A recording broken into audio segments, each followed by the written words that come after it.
The Shadow of Fu Manchu. Based on the stories by Sax Rohmer.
Strange liquid given him by Karame, Dr. Petrie has brought Lord Southery out of the state of suspended animation into which he had been placed by Fu Manchu.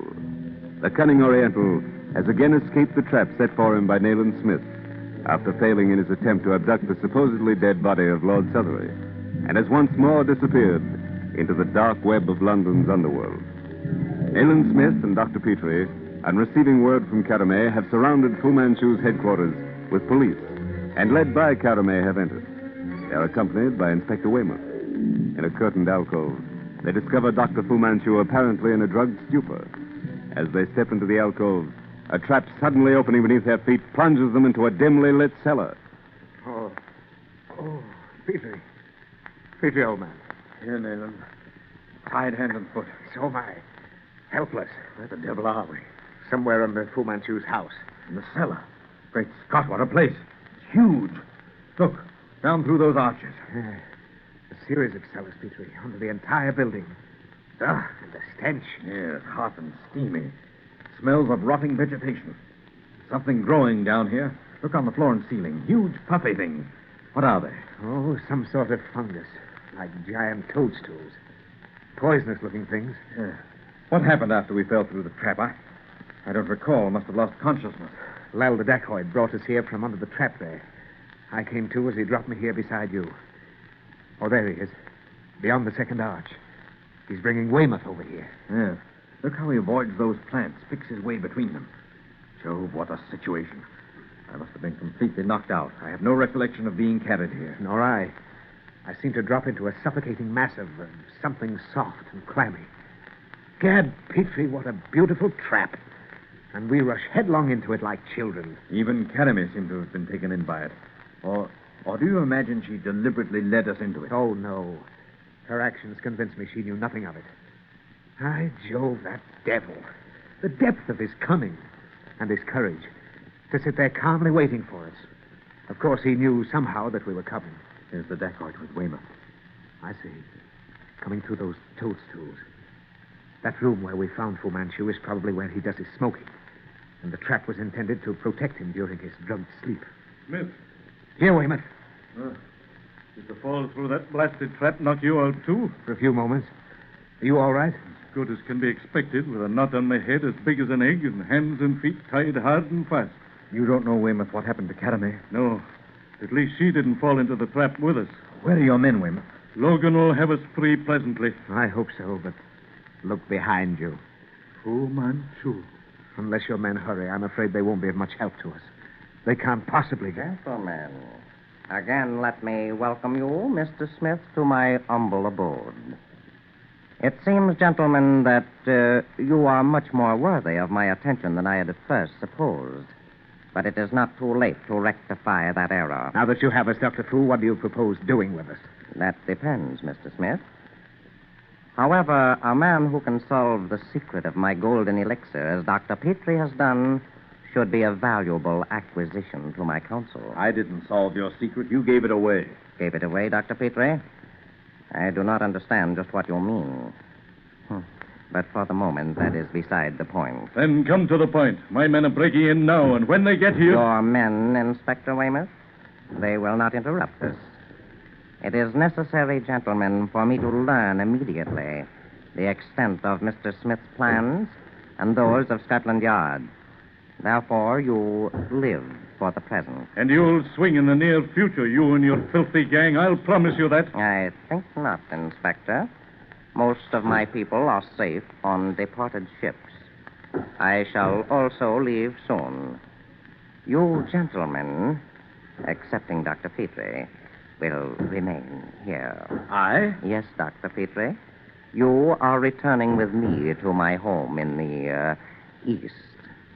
You will be made welcome there. Listen. Let them pound and pound and pound. Hurry, Carpenter. Put some muscle behind that axe. It's been 15 minutes since they went in. Yeah, this door was built to stand. Joe was heavy. Ah, there she goes. One or two more now, and we'll be inside. Down, Inspector. In the cellar, then. Down those stairs. There's another door. Come on. Ah, good job. That one was unlocked. By Jove, what a rotten smell down here. Use your flashlights, men. The place is as dark as Lot's pocket. By Jove, Inspector. They've been using this cellar to grow stuff.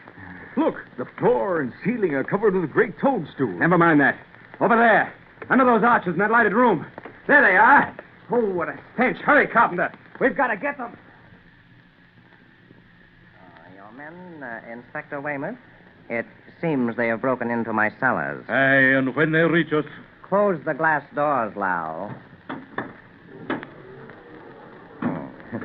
They won't reach us, Inspector. What do you mean, Dr. Fu? You will see presently. Logan, here! This way, man! It is useless to call, Inspector. No sound can be heard beyond that glass door. But presently you will see your men and be powerless to help them. Nayland, Weymouth, this room is soundproof. Exactly, Dr. Petrie. And it is fortunate for us that it is. Otherwise... Otherwise what? This is my observation window, gentlemen. You are about to witness an interesting experiment. Something unique in the science of fungology. An experiment of yours, Dr. Fu, should be quite unique. Your attention, Dr. Petrie, has probably been drawn long since to the anesthetic properties of the common puffball. Well, and if so? Then you possibly recognize the fumes as you were brought here. The odor of rotting vegetation. Those huge growths out there. Exactly, Dr. Petrie. The cellar into which you gentlemen so rashly precipitated yourselves is charged with the anesthetic properties of the puffball. By a process of my own, I have greatly enhanced their value in that respect. That's what strangled us, Nayland, as we fell through the trap. Inspector Weymouth proved the most obstinate. He succumbed, however, in 15 seconds. You fiend! Logan! Help! This way! Save your breath, gentlemen. Though they can see you, they cannot hear. Dr. Petrie, note the white growth on the ceiling. It is a giant variety of my own culture. More of your diabolical fungus, I suppose. Diabolical? That is a matter of opinion. You are no doubt familiar with the death of the common housefly found attached to the window pane by a white mold. I am. I have developed the spores of this mold and have produced a giant species. Yes. If we could only warn Logan. Observe, gentlemen, the interesting effect of the strong light from the flashlights in the hands of those men upon my orange and blue fungus there on the floor. Horrible, Petrie. You know what's coming? Yes, and we can do nothing. Those poor devils are doomed. I understand now the reason for the dimly lighted cellar. and why the dacoit moved so carefully through those venomous growths. Fu Manchu, those men out there are blindly walking to some horrible death because they're doing their duty, following my instructions. Yes, Inspector? What have they done to you? Let them go. Turn them back, Dr. Fu, before it's too late. Turn them back, Dr. Petrie? By no means. We should then lose an excellent opportunity to study in detail a lesson in fungology. Oh, it's useless, Petrie. The man's a devil, a poisoner.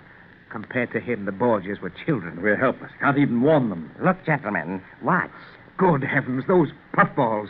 They're dropping from the ceiling, exploding. Observe, gentlemen. Observe the symptoms of delirium. See how they laugh and swing their arms. Light. More light, Lal. Throw the switch to the arc light. God. Look, it's raining puffballs. The ghastly things seem alive. See how the men tear their clothes from their bodies? See how they scream and shout? Ah, too bad we cannot hear them. Soon they will be raving maniacs. Petrie, Weymouth, keep his attention away from me. I've almost got my hands free. Look, gentlemen. Look, a triumph. My process.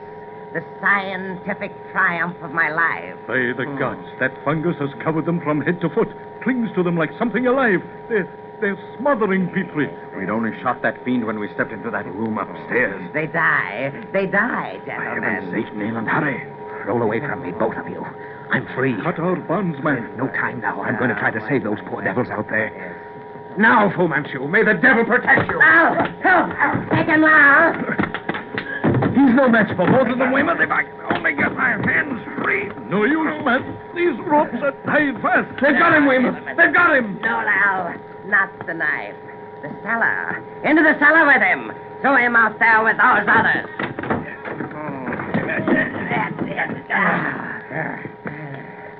Good. Good. Close the door, Lal, quickly. Yes. Great heavens, Weymouth. They've thrown him into that poison pit. Now, you see, Dr. Petrie? See, Inspector Weymouth? They die. They die like flies in a trap. Nayland Smith is caught. Caught in my fly trap. I, Fu Manchu, am the god of destruction.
The shadow of Fu Manchu.